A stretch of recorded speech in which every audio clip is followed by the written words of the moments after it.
Hello, everybody. So I'm going to be doing a little finance career tier list kind of situation for this one. As someone who works in investment banking, I do have pretty decent insight on a lot of this, and a lot of the people from my college went into most of these fields, or I know people in these fields. This is not going to be a what's most prestigious ranking. This is going to be pretty much based on four things: money, exit, opportunity, skill development, and long term optionality. If you're a college student, recent grad, or early career trying to pursue or figure out what finance path actually gives you the best shot about building what you're really serious about, this is kind of how I think about it. Obviously, this is purely subjective, as a lot of people in a lot of these roles can make a lot of money. And there's some elite roles like banking, private equity, where people are miserable, and some things like corporate finance where people are loving life. So yeah, let's just get into it. So first up, investment banking. I will be honest, just for me personally, I would put this in S tier, but I think for most people it would end up kind of in between these, but I'm gonna leave it in S tier. I've talked about it quite a bit so far. I know it's predictable as well, but the reason's simple. For me, I think it's the best job you can get out of college, no matter what you kind of do. It does set the scene for everything in your career. It's brutal. Yes, hours are terrible. Lifestyle's bad. You're going to spend a lot of times doing a bunch of random nonsense. But from a career standpoint, banking gives you a foundation that not many of these other jobs will really do. And also, it's kind of able to bounce around after banking a lot easier than after a couple of these other ones. So for that reason, I'd put banking in S tier. Private equity, surprisingly, I would put in A tier. I think if you end up getting promoted, I think it's A near S. If you end up getting promoted in private equity, it's one of the best roles you can get out there. Private equity is closer to the ownership side of the game, but the main issue I have with it currently is that there's just so many funds out there that they're chasing the same A through B minus tier assets, and there's not that much differentiation between them, and especially on the banking side. Um, in a weird sense, it almost feels like the power shifting back to the banker because you have so many funds out there with so much money. If you get the asset, people are running after you. And thankfully, I've had some really great assets. Compensation is really strong, and if you can stay in there, you get carry and co-invest, which really does help. It's still very process heavy though, so it's still very difficult. But as a career, it is, I'd say, an A or an S tier. I think this will probably I feel like people will kind of harp on this. Hedge funds, I'm putting this top of S tier with an asterisk. The thing is, it is the single highest upside path in the world if you're good at investing. Hedge fund can pay you absurdly well, and you can make more money than any other career out there.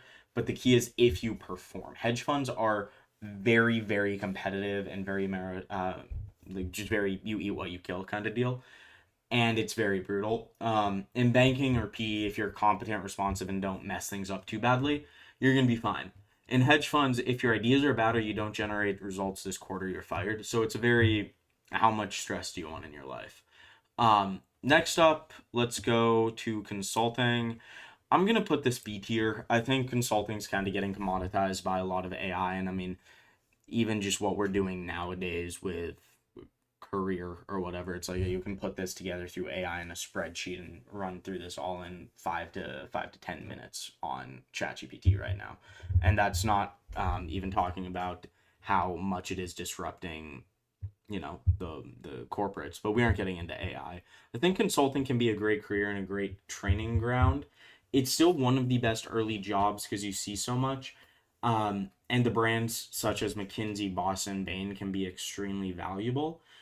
However, the skill set you get from it is not usually as directly associated with finance as other things. So in finance, you're looking for valuation, deals, investing, acquisition, banking, PE, hedge funds, etc. Those are more of the direct path.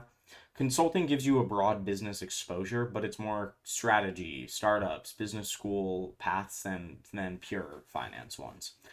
A great generalist path though, and I do think it's good. I just don't think it's quite as directionally finance oriented as the other roles.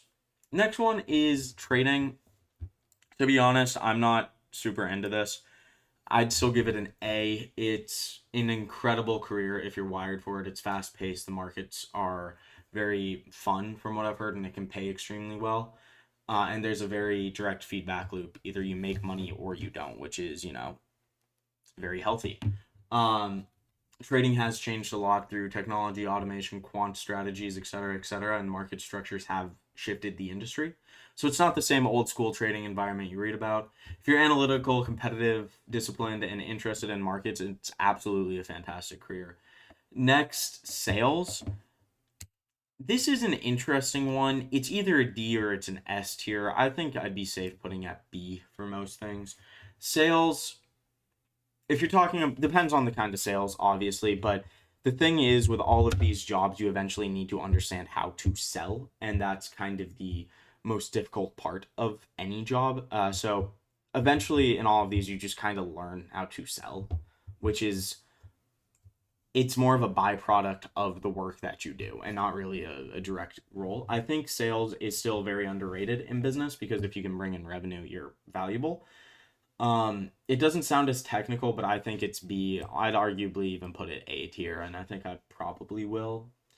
Next up, asset management. Personally, for me, top of B tier. It's a very mature industry in very many areas.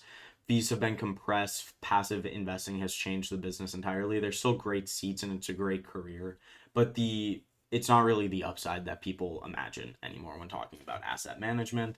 Next, equity research. I'm putting this C, arguably D, at the current moment, mainly honestly because AI can do 90% of this right now. Now, good equity research associates still come in and they still get, the last 10% that really matters. But I can spin up a ChatGPT Claude workflow pretty quickly that spits out a 3 salmon model that's all linked, and I can audit and change some things. Whereas that's traditionally with a reporting package, and that's traditionally what I would need an equity research guy for. So it's changed a lot. It's not as lucrative as it would be in the past. It can still lead to great things such as hedge funds, asset management, IR, corporate roles, but it's a bit more specific. It's a bit more niche, but it's a decent career.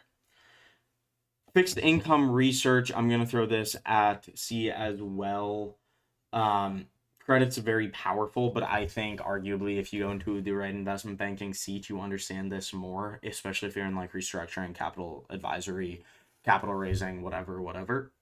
It's a useful way to think, but I just think the skills you get from it aren't necessarily as good as the skills you get from the other roles on here. Corporate finance, we're gonna throw this, B tier. Kind of in line with consulting. Very solid career path. You can work inside a company, help building budgets, forecasts, capital allocation, strategic planning. Lifestyle is usually a lot better than banking. Work can be stable. There's a clearer path to senior finance roles like VP of finance or CFOs. Um, the downside is that they don't give you as much training early on. It's a great path if you want stability and a more normal life, but if you want to, go to Nashville for the 4th of July after your bonus season, might not be the place. And that was a joke. Yeah. Next, wealth management. My thing, I'm private wealth management, and if you have good connections, I would say is A tier. Overall, I'd say it's kind of like top of C. It's very relationship building, sales, trust, and long term client development. So you aren't learning the same technical skills, but you're learning the soft skills. My big thing with wealth management, however, is if you're good at sales, you have the right connections early, you can absolutely turn this into a fantastic career where you have, a billion AUM under yourself at a JP Morgan and you're making 35 cents on the dollars of fees you bring in. So it's very, very good, but it's not for everyone. And I would really only look at private wealth management because for, us who are making decent money, I don't really need a wealth manager until I'm above a certain net worth or above a certain cash flow. It just doesn't make sense. Next, compliance, D tier. And I feel like there's not much need to say on that. Um, yeah, there's just not much you really develop from that. It's a good career, but if the goal's upside and learning, I don't think compliance is that good. Retail banking, for this very specific thing, I'm going to throw this in D tier as well. You know, it's if you're comparing it to really anything else on this list, I think it's probably the worst. So again, to wrap up, S tier hedge funds, investment banking, A tier private equity trading, sales. I'd throw venture capital in here as well. B tier asset management, consulting, corporate finance. Then we have wealth management, equity research, fixed income research in C tier, and D tier compliance and retail banking. The main point of this is the best finance career depends on what you're trying to play. If you guys are interested in any more deep dive on any of these, please let me know and I can make a video explaining them. If you want performance based, whatever, there's some that really benefit you to the nth degree of that, but some don't. Don't choose the title, think about the skill set you're building as well, the people around you, the doors it opens, whether it fits your personality at all. Yeah, that's this list. Like, comment, subscribe, and let me know what you change.